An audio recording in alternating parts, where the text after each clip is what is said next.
Bueno, vamos a empezar con lo que es la clase y vamos a continuar con lo que es el arranque con autotransformador. El arranque con autotransformador no es más que un arranque, por así decirlo, más moderno que el arranque estrella delta y más moderno que el arranque directo. Nosotros con el arranque con autotransformador vamos a causar un menor estrés que cuando hacíamos un arranque con estrella delta o con el arranque directo. Para entender eso, que o cómo es que nosotros causamos un menor estrés, es que tenemos que ver las curvas de corriente y velocidad. En clases había hecho ya una pequeña alusión de cómo es que nosotros causamos un estrés al motor al hacer repentinas subidas de corriente para nosotros vencer lo que es el torque resistente producto de una carga, ¿no? Por ejemplo, en un arranque directo, para vencer una carga o para vencer el torque, vamos a requerir que el sistema nos pida un aumento de corriente de lo que se usa normalmente o lo que es la nominal. Ejemplo, si yo requiero mover unas bolsas de cemento de una cinta transportadora, cuando éste está parado, tiene un mayor torque. Pues al nosotros intentar moverlo, va a causar una mayor resistencia a lo que es el movimiento. Entonces requerimos una fuerza mayor. Y mientras más fuerza requerimos, en un arranque directo habíamos dicho que va a pasar de 1, que es la nominal, que puede ser, yo que sé, 50 amperios necesarios para mover la cinta transportadora, nominalmente, cuando está en movimiento, a requerir aproximadamente 6 o 7 veces su nominal. ¿Qué quiere decir? Que si nosotros tenemos 50 amperios nominalmente, si queremos mover desde el inicio y arrancar y hacer que funcione el motor, vamos a necesitar unos 300 amperios, ¿no? Habíamos dicho que eso solamente es posible para motores pequeños, porque un motor pequeño no tiene problema, entre comillas, que haya esos subidones de corriente. Pero imagínense si es el caso de un gran molino de una cementera como Cobose, ¿no? Acá tenemos un molino que va a necesitar un montón de fuerza para triturar las piedras, ¿no? Entonces, si nosotros vamos a aumentarle 6 o 7 veces la nominal, es una ingente cantidad de corriente que va a requerir para poder triturar dichas piedras. Yo que sé, este molino puede funcionar nominalmente con 1000 CVs de potencia o 800 CVs de potencia. Me estoy inventando, ¿no? Imagínense la cantidad de corriente que requiere solamente para empezar si lo multiplicamos por 6.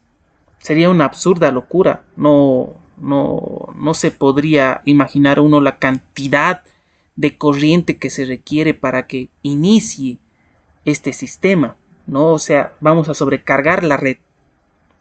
Es por eso que no se hacen con arranque directo los motores grandes o medianos. Pero habíamos dicho que el motor o los arranques con estrella delta también causan estrés al motor, ¿no? Es por eso que si nosotros venimos acá a las condiciones, ¿dónde están las condiciones? Acá está. Si nosotros venimos a las condiciones, el arranque estrella directo solamente nos pide para motor pequeño, ¿no? El estrella delta también nos pide para motor, nos puede permitir para motores ya medianos grandes, pero solamente con un voltaje de 220 voltios. No nos puede permitir un voltaje de mayor alcance como 380 voltios, ¿no? Evidentemente hay circuitos o circuitos de red que permiten traer más voltaje. Por ejemplo, hay la red de 380 y 440, pero en nuestro caso estamos avanzando solamente entre 220 y 380 voltios. Entonces, si nosotros tenemos que escoger entre esos dos parámetros, la estrella delta solo nos pide 220 voltios, porque en las corrientes, en las curvas de corriente velocidad, hemos visto que cuando cambia de circuito de estrella a delta, este sufre un gran estrés, ¿no? Ahora nosotros con lo que es el autotransformador vamos a reducir ese estrés, ¿no? ¿Por qué queremos nosotros reducir el estrés? O sea, ¿qué ganamos reduciendo el estrés del motor? Pues simplemente lo que vamos a ganar es que el motor aumente su vida útil, entre comillas. O más bien dicho, vamos a evitar que se reduzca la vida útil de un motor. Imagínense la cantidad de dinero que cuesta comprar un motor para este molino. Hablamos en millones de dólares quizás, en algunos casos, ¿no? Entonces, es una ingente cantidad de dinero que no conviene desperdiciar. Entonces, es por eso que en el laboratorio y en teoría te preguntan qué es esta curva de corriente. Me estoy perdiendo un montón de tiempo, entre comillas, en teoría, porque lo demás es simplemente hacer catálogo y es sencillo, ¿no? Entonces volvemos acá para tratar de entender cómo es que funciona este circuito de autotransformador, ¿no? Quiero que todos nosotros tengamos en cuenta que todos los arranques, todos los circuitos de potencia, ya sea la estrella delta, el APS, todos siguen el principio del arranque directo. Pónganse a pensar que el arranque directo es como sumar y restar, va a estar siempre, ¿sí? Lo único que nosotros hacemos con esto son pequeñas modificaciones, como ya lo había dicho antes. Si nosotros quitamos todo esto de acá, que parece medio raro y ahorita lo vamos a explicar, podemos observar que esto no es más que un arranque directo con trabajo liviano, porque habíamos dicho que el relé térmico solamente está para trabajo liviano. Entonces, si se ponen a pensar, sin nada de esto de acá, esto es un circuito de potencia con arranque directo. Pero en el caso de tener grandes molinos o tener grandes motores que mueven un montón de fuerza, no nos conviene. Entonces, ¿qué es lo que vamos a hacer? Vamos a colocar todo este circuito de autotransformador. Para entenderlo, nosotros vamos a requerir pensar en la electricidad como si se tratase del agua, una analogía con el agua, ¿no? Nosotros aquí tenemos las mangueras, una manguera, y lo que sería el voltaje, haciendo esta analogía, sería la velocidad del agua que pasa a través de la manguera. Si nosotros obstruimos con nuestro dedo el paso del agua en la manguera, podemos ver que éste incrementa su velocidad. Entonces podríamos decir que a mayor velocidad hay mayor voltaje. O sea, se pasan mayor cantidad de electrones a una mayor velocidad, ¿no? ¿Y qué sería el amperaje? El amperaje sería la cantidad de electricidad que pasa por este. Imagínense una vez más como el agua, que tenemos un amperaje de 2 amperios para una manguera. Si quisiéramos tener más amperaje, podemos pensar en las grandes tuberías de Misikuni. Esas tuberías de Misikuni llegan a medir hasta 1 metro de diámetro. Entonces ahí el amperaje ya no sería de 2 amperios, sino podría ser unos 100 amperios, unos 200 amperios, ¿no? Entonces, entendiendo esto, es que vamos a tratar nosotros de entender este circuito. El contactor A, actualmente así como lo estamos viendo, están abiertos. Tanto el B, el C, el D y el EA están abiertos, ¿no? Entonces, la corriente va a venir por acá arriba, ¿no? Por la red, ya sea 220 o 380 voltios, o sea, una velocidad de ese nivel, va a venir por acá arriba. Va a pasar por los fusibles, por si es que este quiere venir muy rápido y puede dañar nuestro motor. Y se va a topar ya sea con A o con B. En este caso, nosotros podemos ver que la electricidad no va a ir a ningún lado, porque tanto A como B van a estar abiertos, ¿no? Entonces nosotros tenemos que cerrar sus contactos de A, hacer un cambio de estado que se dice, ¿no? Entonces, si nosotros hacemos que A cambie de estado y cierre sus contactos, podemos ver que la electricidad va a ir directamente por acá. Va a ir recto hacia el motor. Y no va a venir por este otro sector de acá, por el B, porque B va a estar abierto y A va a estar cerrado. Pero nosotros no queremos que A esté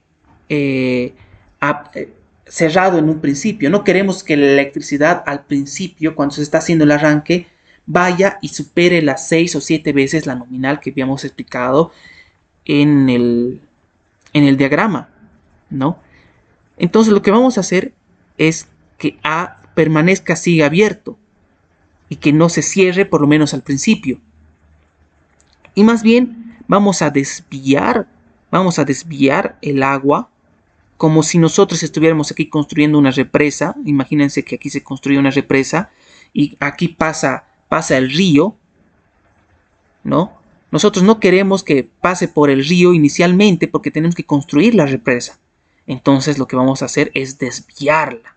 Estamos desviando la electricidad por este otro sector de B, ¿no? La vamos a desviar y vamos a cerrar estos contactos. Vamos a hacer que cambie de estado los contactos de la bobina B, ¿no? Si estos se cierran y este se mantiene abierto, la electricidad no va a pasar directamente al motor, sino que va a irse por B, que es el desvío que nosotros queremos que se vaya, ¿no? Hasta ahí no hemos hecho ninguna modificación, simplemente hemos desviado el cauce del río, el cauce de la electricidad, para que éste funcione correctamente. Entonces, estos se van a venir a nuestros taps del autotransformador, ¿no? Habíamos dicho que el tap 1 tiene un menor voltaje que el tap 2. Entonces, si nosotros hemos desviado el agua o la electricidad, nosotros queremos que este otra vez vuelva al motor, pero que ya no vuelva con estos 6 veces la nominal. Ya no queremos que vuelva así con todo su indio, por así decirlo, la corriente. Nosotros queremos simplemente que venga entre 2 o 3 veces nomás la nominal, que sigue siendo harto, pero es más recomendable que sea 6, ¿no? Entonces, nosotros vamos a modificar el cauce del río, por así decirlo, para que no sufra un motor, para que no sufra un estrés el motor, ¿no? Listo. Entonces, si nosotros queremos que venga la electricidad por acá, ¿qué vamos a requerir? Estos señores, el D y el C, están abiertos. Lo que nosotros vamos a requerir es que esto se cierre. Entonces, si el tiempo de partida de motor necesario para que funcione un circuito de arranque por autotransformador es de 4 segundos, los primeros 2 segundos van a funcionar con el tap 1. ¿Qué quiere decir? Que por 2 segundos nosotros vamos a cambiar de estado la bobina D, la vamos a cerrar. Una vez que esto se cierre, la electricidad va a pasar por acá tranquilamente y va a llegar al motor con 2 o 3 veces la nominal que habíamos dicho anteriormente, ¿no? Pero ¿qué va a pasar? ¿Qué pasaría si esto está abierto? Simplemente, una vez más, haciendo alusión al agua, la electricidad se va a ir por donde sea, ¿no ve?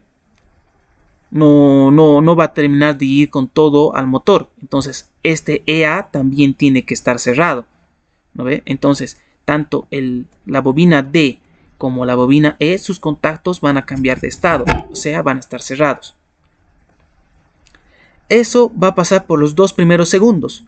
Pasados los 2 primeros segundos, vamos a cambiar al segundo tap. O sea, D va a regresar a su estado inicial. Estado inicial es un tecnicismo para decir que se va a abrir nuevamente, ¿no ven? Entonces, este va a regresar a su estado inicial. Este va a seguir cerrado. Este va a seguir cerrado, ¿no? Entonces, por los otros 2 segundos, vamos a iniciar con el segundo tap, ¿no? Es como si le estaríamos haciendo un salvataje de corazón a una persona, ¿no? Con esas máquinas que electrocutan. Vamos a hacer primero un tap y después vamos a hacer el segundo tap, ¿no? Entonces, en el segundo tap, este se abre y este se va a cerrar. Entonces, por los otros 2 segundos, la electricidad va a venir al motor. Este siempre tiene que estar cerrado. Listo. Ya pasó el tap 1, ya pasó el tap 2. Lo que nos va a interesar ahora es que el motor funcione ya nominalmente, porque ya superó el arranque. Entonces simplemente B regresa a su condición inicial y EA también regresa a su condición inicial, sus contactos. Y todo esto de acá, todos estos contactos van a regresar a su condición inicial porque ya han cumplido su misión, que era arrancar el motor, ¿no? En este caso, para explicar esto de aquí, básicamente nosotros tenemos 2 tipos de contactores principales y contactores auxiliares. El contactor principal en este caso es A, porque este contactor A, cuando funcione nuevamente el motor en su nominal, o sea, ya pasó el arranque, este va a cerrar, va a cambiar de estado y los demás van a volver a su estado inicial. Entonces, la bobina, el contactor A, es un contactor principal y los demás serían contactores auxiliares, ¿no? Como está aquí escrito, contactores principales, en este caso solo sería A. Este B está mal escrito, debería estar aquí abajo, no es un contactor principal el B. Entonces tenemos 4 contactores principales, 4 contactores auxiliares, perdón. El C, el B, el D y el EA, ¿no? Este EA. Listo. Ahora ya estamos listos para hacer ejercicios de autotransformador. Y estas fórmulas se las va a explicar ya con el ejercicio. Entonces vamos a venir al ejercicio y vamos a empezar a leer el primer ejemplo. Dice, seleccione y especifique los contactores para un motor trifásico del tipo jaula de ardilla, acoplado a un guinche. El mismo que está con una instalación, con una infraestructura industrial. Tiene una potencia de motor de 50 cb, 220 voltios, 4 polos, tiempo de partida de motor de 4,7 segundos, corriente de cortocircuito de 2900 amperios o 2,9 kiloamperios, ¿no? Y nos dice que para este proceso hay un autotransformador con 2 taps, con tensiones de 190 voltios y 205 voltios. El segundo tap. El disyuntor termomagnético el disyuntor termomagnético de Siemens es el que protege el motor y el mando está alimentado por una tensión de 120 voltios corriente continua, ¿no? Para este caso nosotros vamos a suponer que va a haber una inversión de giro, ¿ya? Aquí la IA lo ha hecho un poco mal, que si vamos a volver al otro, ¿no? Aquí vamos a suponer que hay una inversión de giro y está este con carga, ¿no? Haciendo un diagrama de funcionamiento tenemos que el motor va a funcionar 24/7, ¿no?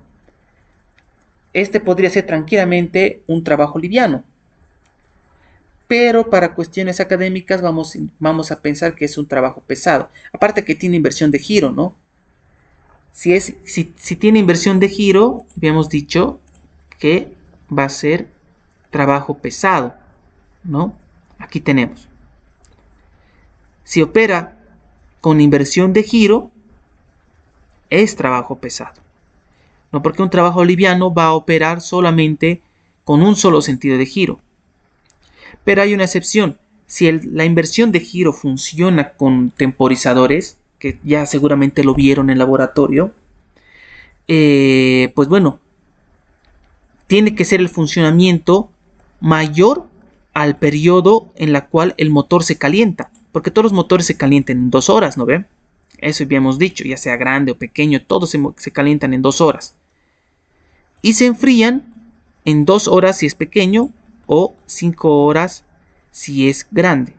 Entonces, en este caso, si nosotros tenemos un motor con inversión de giro, vamos a requerir que el temporizador o el motor funcione con el giro con un tiempo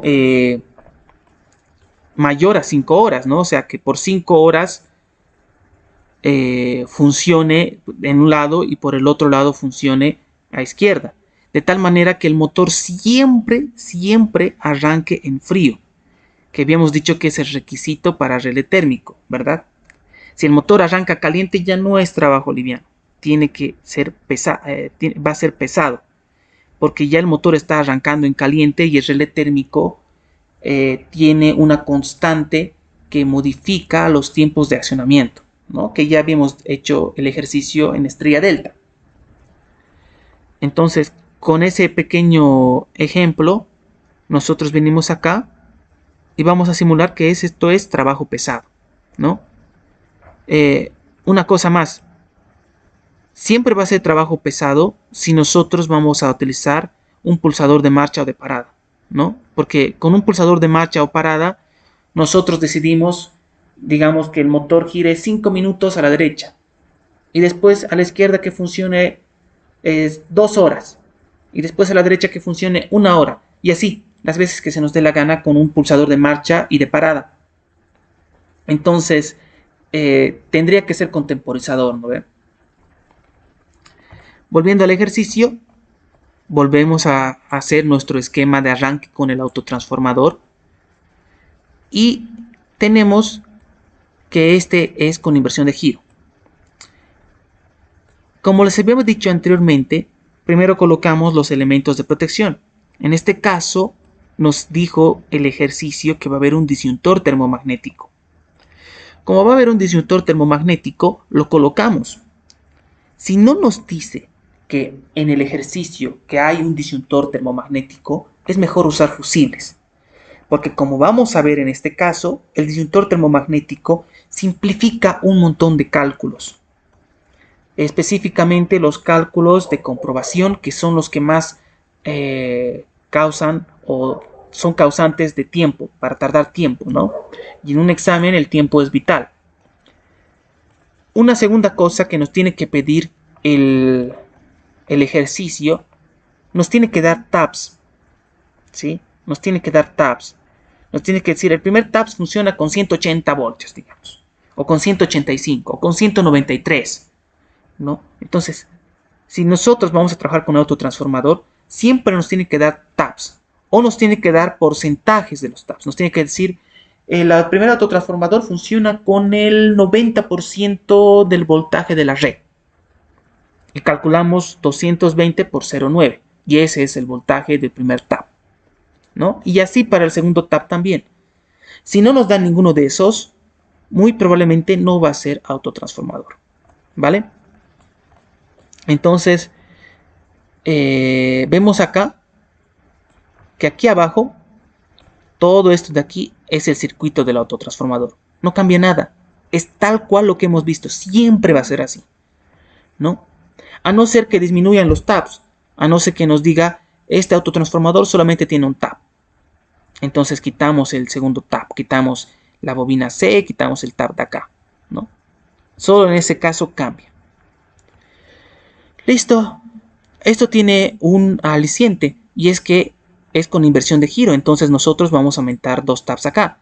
Acá esto no es B, era R, ¿no? Entonces vamos a trabajar mejor con el otro porque este está muy modificado por la IA. Aquí está. Entonces este es R y este es L. Sus acrónimos o sus abreviaciones en inglés de derecha e izquierda, ¿no?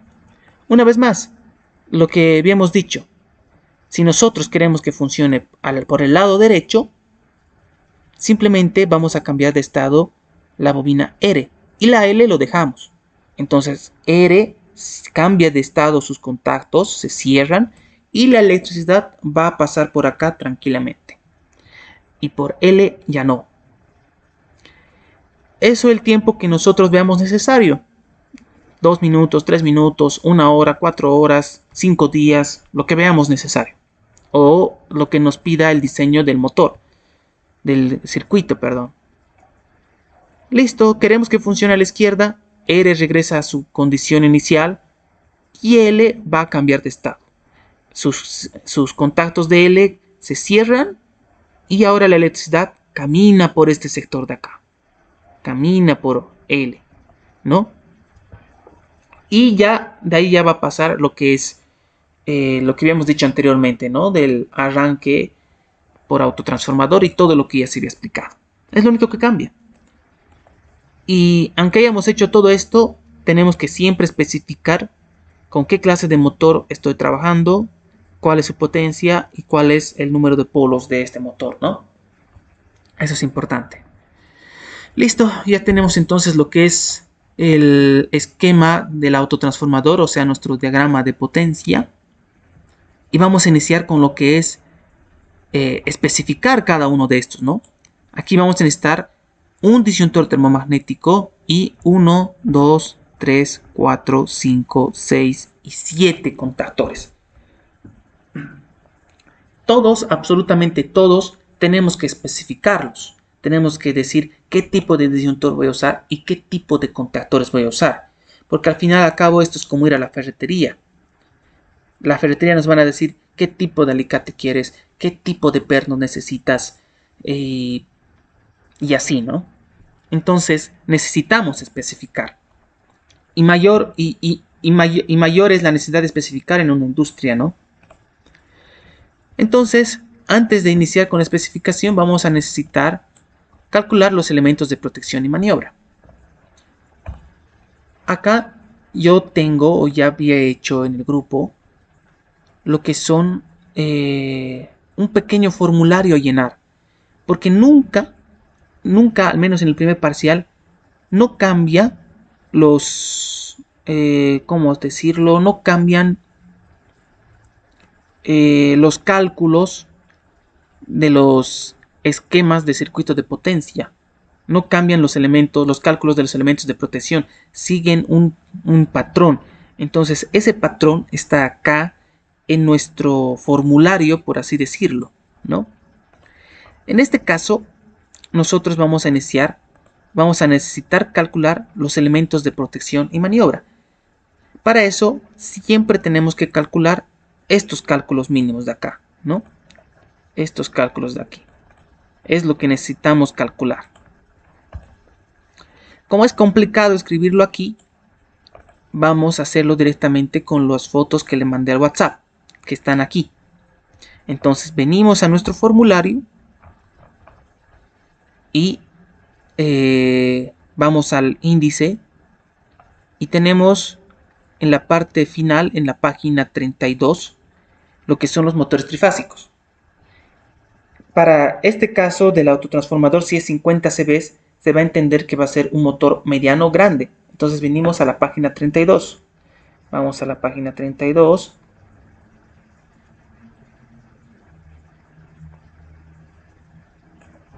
Y ya lo tenemos.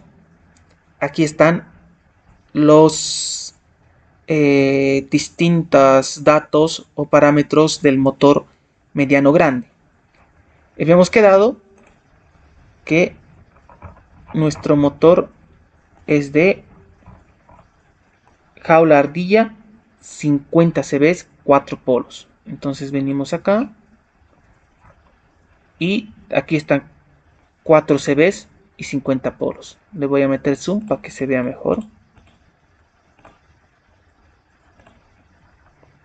Aquí está.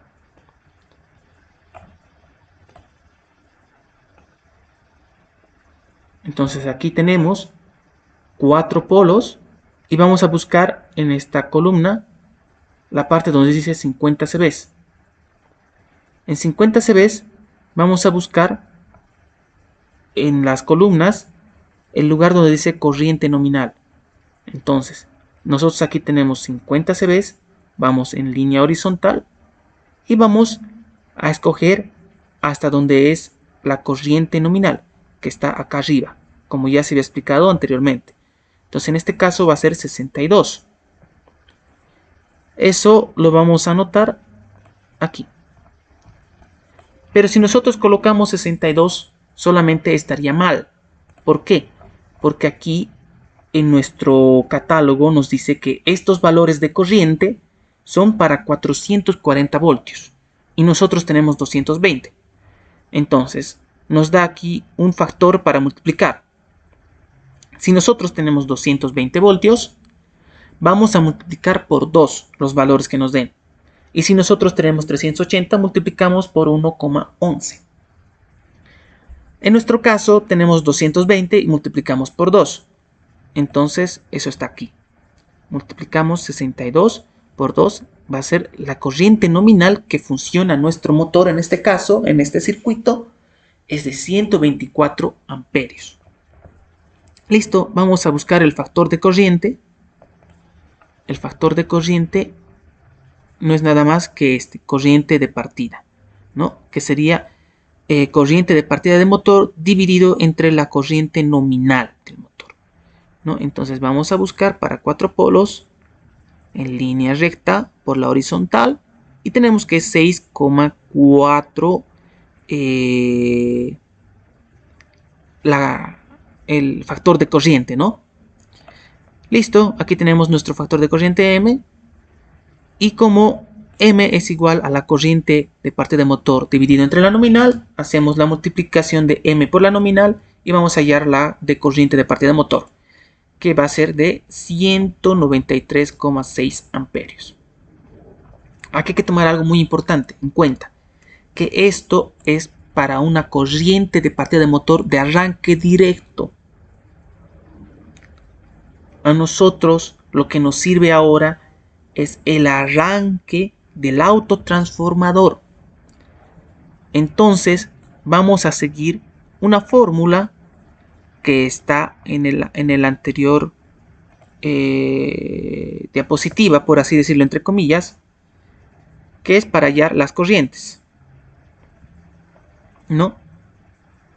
Y es multiplicar esa relación de cada autotransformador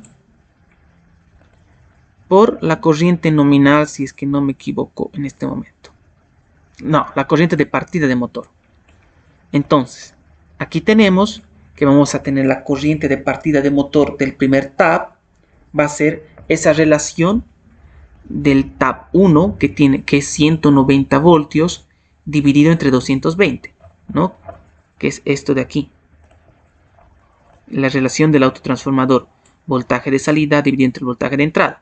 ¿No? El voltaje de entrada no es más que el voltaje de la red, ¿no? Entonces aquí tenemos la K y lo vamos a multiplicar por la corriente de partida de motor de arranque directo. Entonces tenemos que para el primer tab vamos a tener 685,38 amperios. Para el segundo tab la relación va a ser 205 dividido entre 220. Todo esto multiplicado por la corriente de partida de motor, esta corriente de partida de motor, que será 739,49 amperios. Nosotros siempre vamos a escoger el amperaje mayor, ¿no? Entonces nuestro corriente de partida de motor para el autotransformador va a ser 739,49. Este dato lo guardamos para después. Listo, entonces ya hemos hecho los cálculos de los elementos, los cálculos necesarios para empezar con los cálculos de elementos de protección y maniobra. Empezamos por el primero, que es el disyuntor termomagnético, que es un elemento de protección. Nuestro disyuntor termomagnético va a necesitar de 1, 2, 3, 4, 5, 6, 7, 8 cálculos, ¿no? El primero, que es la marca, nuestro disyuntor termomagnético siempre va a ser Siemens. Ahora, para calcular estos otros, nosotros necesitamos ir al catálogo del disyuntor termomagnético. Volvemos entonces a catálogo y nos vamos al índice. Y vemos que los disyuntores termomagnéticos empiezan en el 13. ¿Ya? Acá en el catálogo se puede observar que tenemos distintos tipos de disyuntores. Tenemos el disyuntor termomagnético 3BE1 y el 3BE3. Luego tenemos el disyuntor termomagnético 3BE4, 5, 6 y 7. Por último tenemos el disyuntor termomagnético L103 y L203M. Para la materia nosotros usamos estos tipos de disyuntores. Este último disyuntor termomagnético 3BE no lo usamos, al menos en la materia no lo usamos, pero está ahí. Entonces solo usamos estos de acá. Más que todo, al igual que los fusibles, usamos estos de aquí, ¿no? Estos de acá ya son más especiales que lo vamos a ver a medida que pase las clases, ¿no? Entonces, vamos a ir a nuestro catálogo de disyuntor termomagnético, que hemos dicho que es el número 13. Vamos al 13. ¿Dónde está 13? Aquí está el 13. Listo. Entonces, para hallar el tipo de disyuntor termomagnético, nosotros necesitamos identificar primeramente cuánto es el voltaje, el amperaje nominal de nuestro motor. El amperaje nominal de nuestro motor, o la corriente nominal de nuestro motor, es de 124. Entonces, ese amperaje nominal con la cual trabaja nuestro motor es también el amperaje nominal con el cual trabaja el disyuntor termomagnético, lo cual es obvio, ¿verdad? Entonces venimos y vamos a tratar de hallar esos valores en una faja de ajuste. Entonces, esa faja de ajuste es este de acá, que se encuentra en la tercera columna. Buscamos de 0,1 a 12,5. ¿Están los 124 amperios? La respuesta es no. Entonces el primer tipo de disyuntor termomagnético no es. En el 3BE3, ¿está ahí el disyuntor termomagnético en estos valores? Tampoco, porque son de 4 a 25. Entonces vamos a ir bajando más. No nos sirven esos.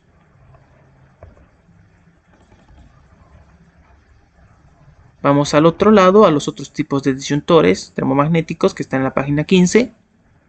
Y vamos a sus ajustes. Vemos. En el tipo 3BE4 está de 22 a 32, de 28 a 40 y así, de 45 al 63. En esos rangos está 124 amperios, que es la nominal del motor y del disyuntor termomagnético por ende que trabaja. La respuesta es no. En el 3BE5 tampoco está. Pero sí vemos que está en el 3BE61. Está aquí, entre 100 y 125. Entonces, el tipo de disyuntor termomagnético que vamos a escoger es este, el 3BE61, que se encuentra aquí. 3BE61. Nuestra faja de ajuste va a ser el que está avalado, que es de 100 a 125 amperios, ¿no? Esto de acá. Ahora, esto es una faja de ajuste térmica. Estos disyuntores termomagnéticos de la familia 3BE no tienen una faja de ajuste magnética. Por ende, nosotros vamos a marcarlo con una línea, esto de aquí, ¿no? Venimos aquí a nuestro formulario, vamos a colocar marca Siemens, tipo 3BE61, la faja de ajuste del térmico y el magnético una línea. No hay nada, ¿no? Listo. Ahora nos falta estos otros dos señores de aquí, que se llama corriente de ajuste del disyuntor termomagnético térmico. Y el otro va a ser corriente de ajuste del disyuntor termomagnético magnético, ¿no? Que es esta M. Entonces, la corriente del disyuntor de ajuste del disyuntor térmico va a ser de 124 amperios. Va a ser la misma con la cual trabajamos nominalmente. Entonces esa la colocamos. Es en la que está ahí. Esto de acá, en otras palabras, es esto de aquí. ¿Sí? Esto de aquí. ¿Ok? Ahora, la corriente de ajuste del disyuntor termomagnético magnético se encuentra en esta parte del catálogo. Aumentamos esto de aquí. Y vamos en línea recta de nuestra faja de ajuste. Y vemos que es 1250 amperios. Eso mismo va a estar acá. Y ya está, ya lo hemos terminado.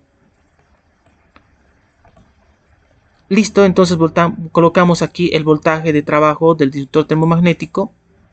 Esto es aquí T, ahí está mal copiado, es voltaje de trabajo del disyuntor termomagnético, que va a ser la misma de nuestro circuito, ¿no?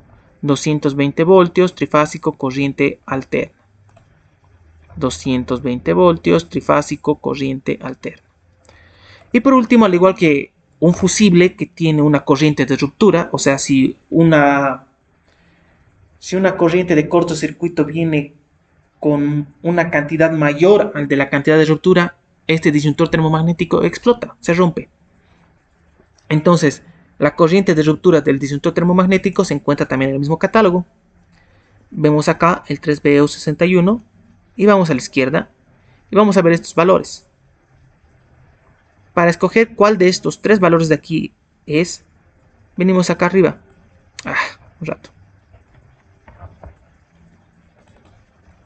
Venimos acá arriba y vemos que hay valores de 220 voltios, 380 voltios y 500 voltios.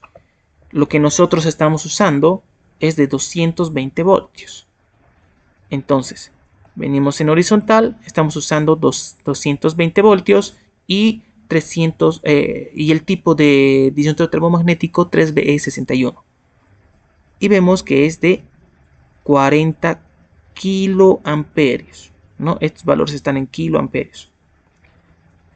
Este es la corriente necesaria para romper nuestro disyuntor termomagnético, ¿no? Este de acá. Listo, entonces eso lo anotamos. Ya está. Pero como todo se tiene que comprobar, hacemos la comprobación de ya sea de arranque y de cortocircuito. La condición de cortocircuito está fácil, ¿no ven? La corriente de cortocircuito tiene que ser menor o igual a la corriente de ruptura del disyuntor termomagnético. En este caso, nuestra corriente de cortocircuito era de 2900 amperios, que está acá, ¿no? Aquí dice, corriente de cortocircuito 2900 amperios. Entonces venimos aquí y lo colocamos, que 2900 amperios es igual a 2,9 kiloamperios, que es menor o igual a 40 kiloamperios. ¿Cumple la condición? Sí, cumple.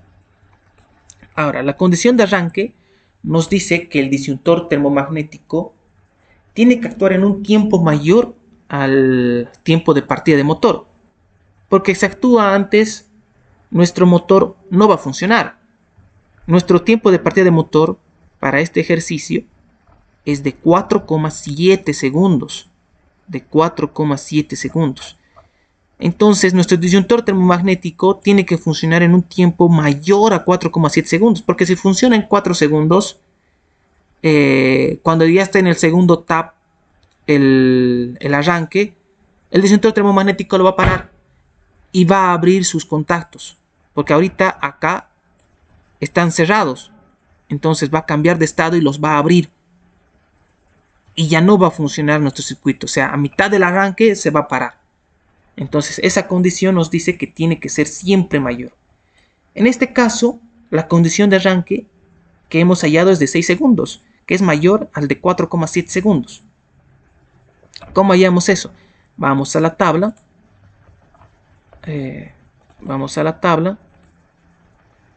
Y nos fijamos aquí en la página 16 que tenemos las curvas de disparo o de accionamiento, ¿no? Los tiempos de accionamiento de cada tipo de disyuntor termomagnético. El que nos sirve a nosotros es el 3BE6, que es el 3BE61, ¿no ven? Entonces, estas curvas de disparo o de accionamiento es lo que nos sirve. Esto de acá no es más que el M que siempre hallamos, no es más que este M de aquí, que es corriente de partida de motor dividido entre la nominal. Si fuera esto, insisto, un arranque directo. Si fuera un arranque con estrella delta, haríamos con el de estrella delta. Pero en este caso nosotros, perdón, estamos trabajando con lo que es un arranque con autotransformador. Entonces, no nos va a servir eso. Entonces, para eso hemos calculado nuestra corriente para el autotransformador, que en este caso es 739,49. Listo. Eso lo dividimos por la nominal, igual que está acá, la nominal, que habíamos encontrado que es de 124 amperios. Entonces, haciendo esta división, nosotros tenemos que el factor de corriente va a ser de 5,96, prácticamente 6, ¿no? Con ese dato, venimos a nuestro catálogo, lo vamos a ampliar, venimos a nuestro catálogo y buscamos en M donde está el valor de 6, que es técnicamente 6, ¿no? 5,96 es casi 6. Y vemos que 6 está en el medio entre 6 y 7. Entonces, nosotros vamos a venir en línea recta hasta chocar con la curva. Y vemos que la curva choca en este sector. Una vez que choca en este sector, venimos en horizontal hasta la línea de tiempo de accionamiento. Y vemos que es más o menos entre 6, 7 y 8, ¿no? En este caso parece ser, sí, casi 7, ¿no? Pero bueno, si colocan entre 6 y 8, yo creo que estaría bien, no va a estar del todo mal. No es tan malo con esas cosas, digamos, el ingeniero, ¿no? Pero en este caso yo coloqué 6. Entonces venimos acá y es ese. Entonces, nuestro tiempo de partida de motor va a ser menor al tiempo de accionamiento del disyuntor termomagnético. Eso quiere decir que nuestro circuito va a arrancar tranquilamente. Entonces, la segunda condición la cumple. Listo, ya tenemos entonces la condición del disyuntor termomagnético. Y ahora vamos a tener que hallar la de sus contactos. Estos contactos, que tenemos 7. Que puede parecer harto, pero ya van a ver que no. Habíamos dicho que el disyuntor, este disyuntor R, L y A son lo mismo. Porque cuando termine el arranque, olvídense de todo esto, de todos estos desvíos. Van a abrirse. Y estos otros se van a cerrar. En otras palabras, estos van a actuar nominalmente. Entonces, nosotros tenemos 3. Funciona esa lógica. A, R y L. Y solo necesitamos hacer un cálculo para ellos porque todos trabajan con las mismas condiciones. Entonces lo tenemos aquí. Contactores principales A, R y L, ¿no? Listo. Lo que son contactores ya hemos avanzado, que así lo vamos a hacer un poco más rápido. Ya habíamos visto que esto de Siemens jamás va a cambiar, no cambia. Estos de acá tampoco van a cambiar. El voltaje del... ¿Dónde está? Acá. El voltaje de trabajo del contactor no es más que esto de aquí. No es más que esto de aquí, 220 voltios trifásico corriente alterna. El voltaje de trabajo del mando no es más que esto de acá, que es la corriente del mando alimentado, que va a ser de 125 voltios corriente continua. Y la categoría, que en este caso hemos dicho que va a ser motor jaula de ardilla para trabajo pesado. Entonces venimos a nuestro formulario Y vemos que no es AC1, no es AC2, tampoco es AC3, es AC4. Motor jaula de ardilla, trabajo pesado, ¿no? Entonces vemos que eso no va a cambiar. Eso no va a cambiar. Miren, vamos a ver todos. Aquí Siemens, AC4, voltaje de trabajo del contactor. Aquí es una T, está mal escrito. Y aquí es voltaje de trabajo de la bobina, es voltaje TB. No cambia. Entonces tenemos el tipo Siemens, marca Siemens, tipo AC4, voltaje de trabajo del contactor 220, voltaje de trabajo del mando 125. No cambia. Vemos al auxiliar B, Siemens, AC4, voltaje de trabajo del contactor, voltaje de trabajo del mando, no cambia. Aquí en el contactor C no cambia. En el contactor D, Siemens, AC4, voltaje de trabajo del contactor, voltaje de trabajo de la bobina, no cambia. Y acá tampoco cambia en el contactor, en el último contactor EA, que son auxiliares. Entonces, tanto para principales como auxiliares no cambia. Lo único que va a cambiar es el tipo de contactor. No va a cambiar la categoría, no va a cambiar la marca, no va a cambiar nada de estas cosas. No cambia ni la marca, ni la categoría, ni el voltaje de trabajo, ni el voltaje de mando. Solo cambia el tipo. Es el único que cambia. Este es el tipo. Entonces es lo que tenemos que calcular, ¿verdad? Para eso vamos a nuestro catálogo.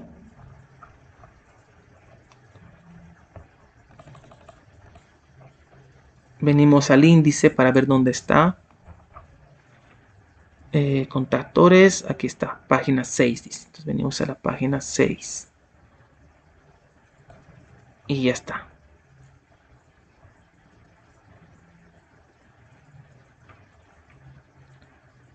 Vemos en la primera columna que nosotros necesitamos o tenemos, o nos pide, perdón, la categoría de contactor que requerimos. Vemos acá que nos está pidiendo un AC2 y un AC3. Les pregunto, ¿nuestro catálogo o nuestro contactor es AC2 o AC3? La respuesta es no. Entonces vamos a venir al siguiente catálogo, a la siguiente página y buscamos, ¿no? Venimos aquí y aquí nos pide categoría de catálogo AC1, no es. Y aquí está, categoría AC4. Listo, ya tenemos el AC4. Una vez que hemos identificado la fila de categoría que vamos a usar de contactor, vamos a buscar el voltaje de trabajo necesario. Es esto de acá por si acaso, mira, AC4. Aquí está, AC4. Listo, entonces buscamos el voltaje necesario. Lo segundo es identificar el voltaje. Y nosotros estamos trabajando con 220 voltios. Listo, ya tenemos. ¿Cuánto es nuestra potencia? Habíamos dicho que es 50. Entonces venimos en horizontal. En horizontal, ¿no? Del 220. Horizontal. 1, 1, 2, 3, 5, 5, 10, 20, 25 no nos sirve. Seguimos avanzando. Hasta que hemos hallado, aquí está, 50. Una vez que tenemos la columna donde está la potencia necesaria para 220 y una categoría de AC4, vamos en línea recta hasta averiguar el tipo de contactor que necesitamos. Y podemos ver que es la columna 12, que es el 3TB56. Listo, ya está. Lo tenemos identificado. Ya hemos hecho entonces contactor para R, L y A. Yo les recomiendo en el examen esto mismo copiar 3 veces. R, contactor R, y hacer esto mismo para L, y hacer esto mismo para A. No está de más hacerlo. Y si lo van a hacer en uno solo, explíquenlo, colóquenlo detalladamente sus palabras por qué están haciendo de esta manera. porque el ingeniero es muy susceptible a la copia. Vamos con los siguientes. Les había mostrado al principio de la clase unas fórmulas. Estas fórmulas son estas de aquí. Y las reemplazamos. Vamos a colocar que para la corriente, perdón, la corriente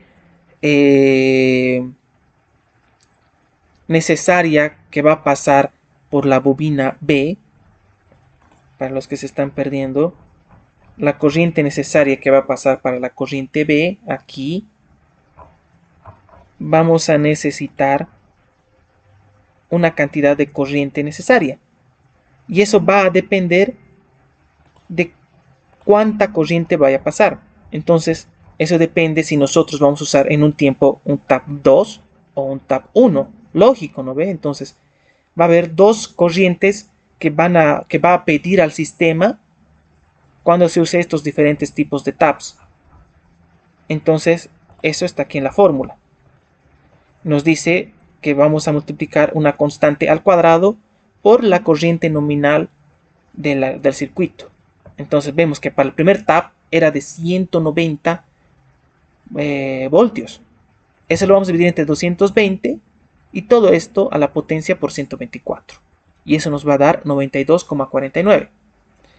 Lo mismo hacemos para el segundo tap, que es de 205 dividido entre 220.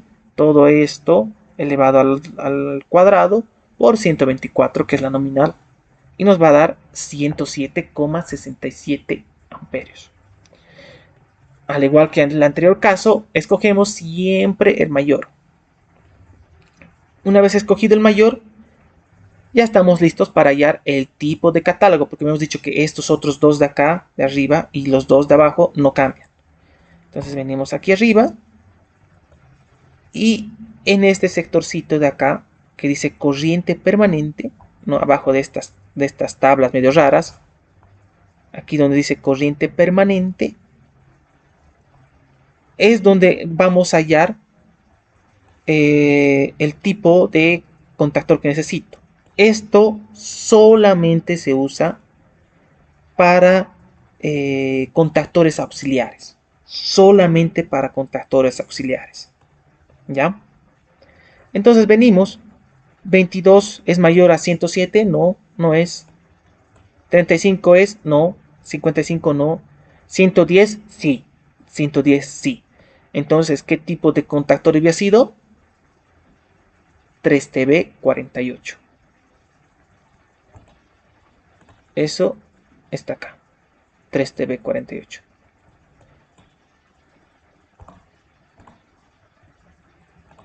Listo. Hacemos lo mismo entonces para C, que tiene su fórmula que es diferente. Y obviamente C solamente va a trabajar con el tap 2. Lógico, ¿no ve? Va a trabajar solamente con el tap 2. Entonces va a ser 205 dividido entre 220.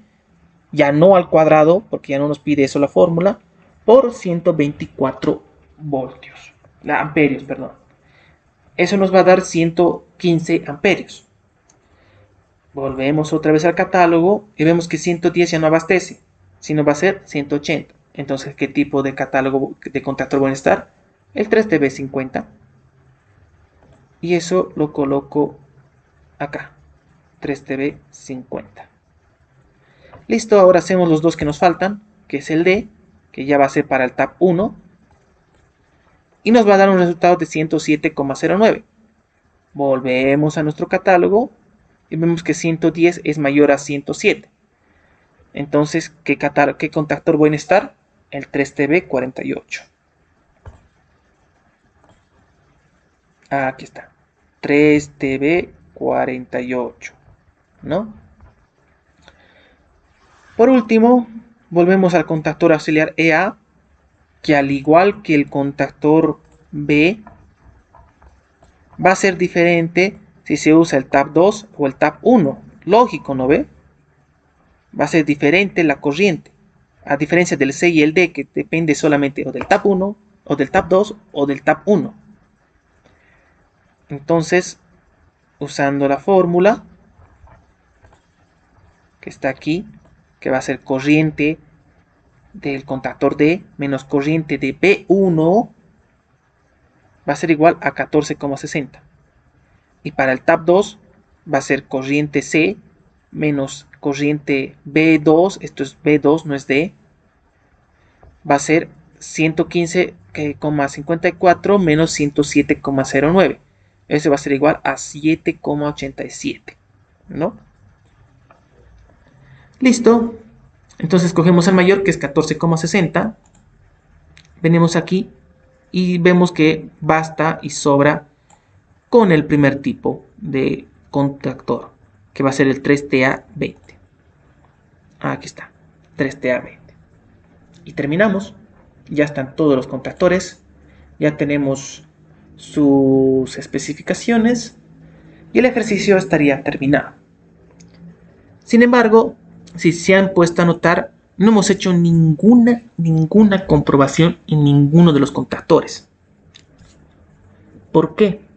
Ahora aquí está el por qué les dije que el ingeniero a veces no toma en cuenta si el disyuntor termomagnético no está en el inciso, en el ejercicio, ¿no?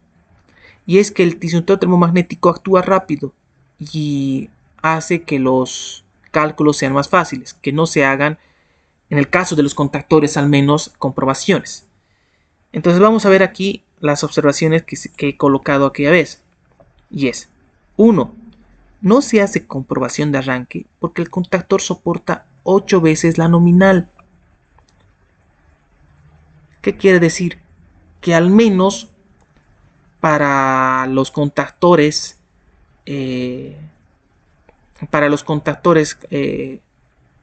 auxiliares no se hace la comprobación de arranque porque estos van a soportar 8 veces la nominal.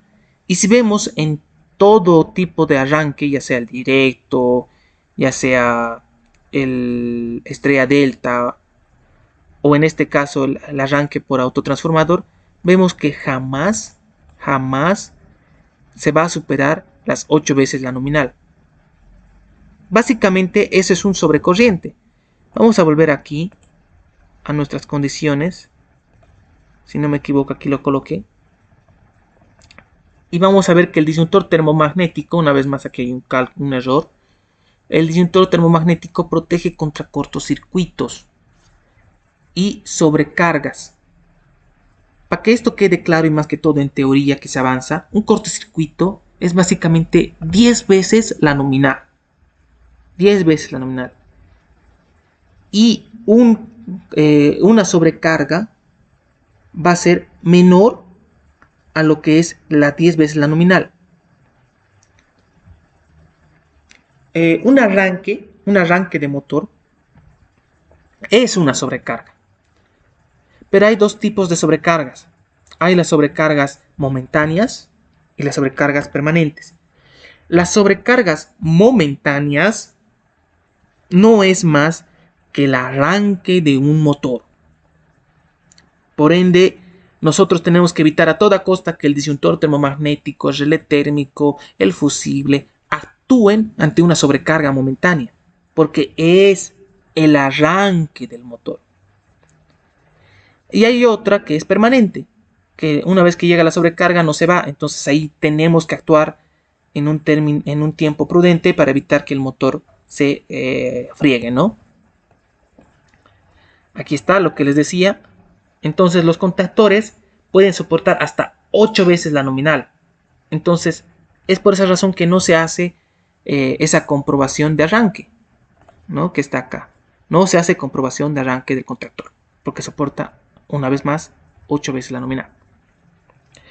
Y tampoco se hace una comprobación de cortocircuito del disyuntor termomagnético porque este actúa muy rápido. Actúa rápido. Entonces, cuando hay un cortocircuito, el disyuntor termomagnético actúa en milisegundos o en partes de segundo. Entonces no le da tiempo de llegar hasta los contactores, no va a llegar. Porque el disyuntor termomagnético ni bien detecte un cortocircuito, ¡pam! Al toque detecta. el cortocircuito y cambia de estado, ¿no? Se va a abrir. Entonces, esos son los dos motivos por los cuales no se hace un cortocircuito, ¿no? Cuando sucede un cortocircuito, sus contactos se funden. Esto más que todo para teoría. Si sucediese un cortocircuito, imaginemos que el B está cerrado y por algún motivo el disyuntor termomagnético fracasa, entonces aquí sus contactos se funden. Eso para una respuesta de laboratorio, ¿no? Listo. Entonces, aquí termina la clase. Si no hay más preguntas, me despido. Muchas gracias y que les vaya bonito.